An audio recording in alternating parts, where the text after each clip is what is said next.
them to their abusers with no way to watch, and referrals dropped 50 to 60%. So there was also a pandemic going on, and they were trying to save kids' lives. Remember, we know a lot of folks who died during this, so it wasn't, people weren't laying around eating bond, but, well, you know what? We're lucky. Maybe we're lucky they didn't, because we kept them out.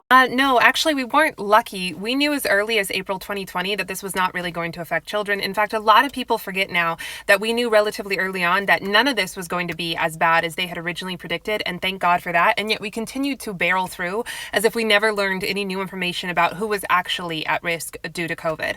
The U.S. had some of the longest school closures. The U.S. was the only developed nation to forcibly mask kids as young as 2. Even the WHO did not recommend that.